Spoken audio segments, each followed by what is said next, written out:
ஆன்மீக அன்பர்கள் அனைவருக்கும் வணக்கம். நாம இன்னைக்கு இந்த எபிசோட்ல பார்க்க இருக்கிறது சித்ரா பௌர்ணமி. சித்திரை மாதத்துல முழு நிலவாக வருகின்ற பௌர்ணமி நன்னாலதான் நம்ம சித்ரா பௌர்ணமின்னு சொல்றோம். இந்த சித்ரா பௌர்ணமி அன்னைக்கு என்னென்ன மாதிரியான விசேஷங்கள் இருக்கிறதுன்றத நம்ம பார்ப்போம். இந்த சித்ர பௌர்ணமி அன்னைக்கு சித்திரகுப்தர் வழிபாடு பொதுவாகவே உங்க எல்லாருக்குமே தெரிஞ்சது, நாம் எல்லாருமே செய்வோம்.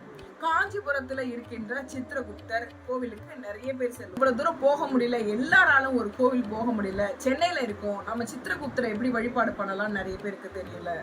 சோ சென்னையில வீடுகளுக்கு மத்தியில நமக்கு அருமருந்தாக, அதாவது மெயின் இடத்துல, அதாவது முகப்பேர் ஈஸ்ட்ல அங்க ஒரு மார்க்கண்டேஸ்வர் கோவில் இருக்கு. அங்க சித்திரகுப்தருக்கு வழிபாடுகள் செய்யப்படுகிறது. இந்த சித்ரா பௌர்ணமி அன்னைக்கு அங்க சித்திரகுப்தருக்கு சென்று நாம 7 விளக்கேற்றி வழிபாட்டு செய்தோமே ஆனால், நாம் தெரியாமல் செய்கின்ற தவறுகள் இருக்கும் இல்லையா, ஆனால் நாம் அந்த பாவங்களிலிருந்து விடுபடுவோம். இந்த சித்ரா பௌர்ணமி அன்னைக்கு வேற என்னென்ன கோவில்களை வழிபாடு பண்ணலாம் அப்படின்னா, குலதெய்வ வழிபாடு மிக முக்கியம்.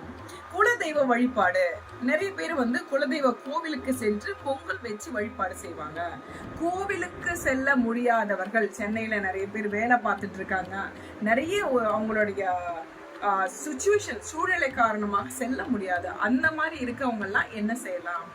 சோ அப்படிப்பட்டவர்கள் வீட்டிலேயே குலதெய்வத்தை நினைத்து நாம் ஒரு 5 தேங்காய் வாங்கணும்னா அதை உடைச்சோம்னா 10 மூடிகளாக வரும்.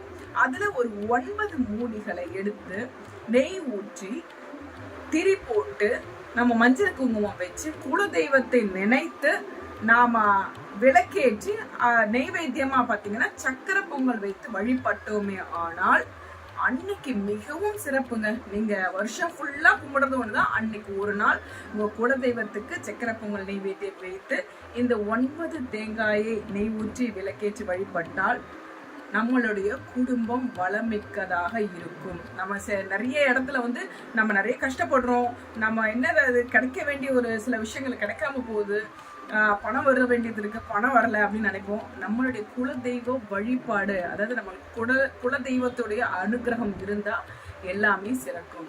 நிறைய பிரச்சனைகளை நம்ம மாட்டிருந்தா கூட குலதெய்வம் நமக்கு வழிகாட்டும். சரி, இந்த சித்ரா பௌர்ணமி என்னைக்கு வருதுன்னா, பொதுவா அன்னைக்கு திதி பாத்தீங்கன்னா 11ஆம் தேதி ஞாயிற்றுக்கிழமை 8:45 மணிக்கு ஸ்டார்ட் ஆயிடுது. 8:45 மறுநாள் 12ஆம் தேதி திங்கட்கிழமை ராத்திரி 10:45 வரைக்கும் இருக்குது. சோ கிரிவலம் போவாங்க, திருவண்ணாமலைக்கு கிரிவலம் செல்வாங்க. அந்த கிரிவலம் செல்பவர்களுக்கு அந்த 11ஆம் தேதி ஞாயிற்றுக்கிழமைகளில் சென்றால் சிறப்பு. ஏன்னா அன்னைக்கு பௌர்ணமி இரவு தங்குது இல்லையா. சோ அன்னைக்கு கிரிவலம் சென்று சிவனை தரிசித்தோமானால், சிவனுடைய நாமத்தை உச்சரித்தோமானால் நமக்கு ஏக புண்ணியம், இறைவனுடைய அருள் கிட்டும். ஸோ குலதெய்வ வழிபாடு சித்ரா பௌர்ணமி அன்னைக்கு. இப்போ நான் உங்களுக்கு இந்த மார்க்கண்டேஸ்வர் கோவிலை பத்தி சொன்னேன். இந்த மார்க்கண்டேஸ்வர் கோவில் எங்க இருக்குது அப்படின்னு கேட்டீங்கன்னா, சென்னையில இருக்குங்க. அது நமக்கு ரொம்ப பெரிய சிறப்பு வாய்ந்ததா இருக்கு. ஏன்னா காஞ்சிபுரம் நிறைய பேருக்கு போக முடியாதவங்களுக்கு சென்னையில இருக்கிறது மிகவும் விசேஷமான ஒரு விஷயம். ஆனா இந்த கோவில் இருக்கிறது நிறைய பேருக்கு தெரியல. இந்த கோவில் எங்க இருக்குதுன்னா, நான் என்னுடைய டிஸ்கிரிப்ஷன் பாக்ஸ்ல கொடுக்குறேன். அதாவது முகப்பேர், சென்னையில் இருக்கவங்களுக்கு முகப்பேர் ஈஸ்ட்ல மோகனராம் நகர்ல இருக்குது இந்த கோவில் இருக்குது. இந்த கோவில்ல அந்த சித்திரகுப்தன் ஈஸ்வரனுக்கு நேர் எதிரில பாத்தீங்கன்னா சித்திரகுப்தனுடைய உருவம் இருக்குது. அங்க அந்த பௌர்ணமி அன்னைக்கு அவரை நினைச்சு ஒரு 7 விளக்கு போட்டு நாம வழிபட்டோமே ஆனால், நான் சொன்ன மாதிரி அறிந்தும் அறியாமல் இருக்கின்ற பாவங்கள் இருந்து நமக்கு முக்தி கிடைக்கும். அந்த கோவில்ல இன்னும் பல விசேஷங்கள் இருக்குதுங்க. என்னென்ன விசேஷங்கள் இருக்குதுன்னா, அங்க இருக்கின்ற லிங்கம் மார்க்கண்டேஸ்வர். ஸோ நம்மளுடைய ஆயுள் விருத்திக்காக இப்போ நிறைய கண்டம் இருக்குது, தோஷம் இருக்குதுன்னு நினைக்கிறவங்க அந்த கோவில்ல போய் அர்ச்சனை செஞ்சு வழிபட்டாமல் ரொம்பவும் நல்லது. அங்க இன்னொரு விசேஷம் என்னன்னா, லக்ஷ்மிய நம்ம எல்லா கோவில்கள்ல அமர்ந்த நிலையில பார்த்திருப்போம். ஆனா இந்த கோவில்ல பாத்தீங்கன்னா கிட்டத்தட்ட ஒரு 7 அடி இருக்கும், 6.5 7 அடி இருக்கிற ஒரு லக்ஷ்மிய நம்ம இங்க தரிசிக்க முடியுது. நின்ன கோலத்துல அப்படி ரொம்ப அழகா காட்சி அளிக்கிறாங்க. நானே பார்த்து வியந்துட்டேன். ஆக்சுவலா கோவிலுக்குள்ளார இன்னொரு வாசல் இருக்கு, அது உள்ள வந்தோம்னா ருண விமோச்சனர் லிங்கமும் அங்க இருக்குது. அதுவும் ரொம்ப சிறப்பு வாய்ந்தது. அதனை தாண்டி மிகவும் சிறப்பு வாய்ந்தது என்னன்னா, அந்த கோவில்ல ஆஞ்சநேயரை வந்து பொதுவா எல்லா இடத்துலயும் வந்து ஆஞ்சநேயருடைய கற்சிலையை பார்த்திருப்போம். ஆனா இங்க பாத்தீங்கன்னா அவருடைய பிம்பம் வந்து கையில வந்து சஞ்சீவி மலையை வைத்திருக்கிற மாதிரி இங்க வடிவமைக்கப்பட்டிருக்கிறது. அது மிகவும் சிறப்புங்க.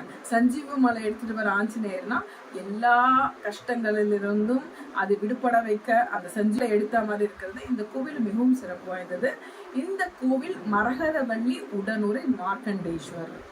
ஸோ இந்த கோவிலுக்கு சித்ரா பௌர்ணமி அன்னைக்கு காஞ்சிபுரம் செல்ல முடியாதவர்கள் இந்த கோவிலுக்கு சென்று சிவனை வழிபட்டு சித்திரகுப்தனை வழிபட்டு உங்களுடைய குடும்பம் நீங்கள் நலமுடன் வளமுடன் வாழ நாங்கள் பிரார்த்திக்கிறோம்.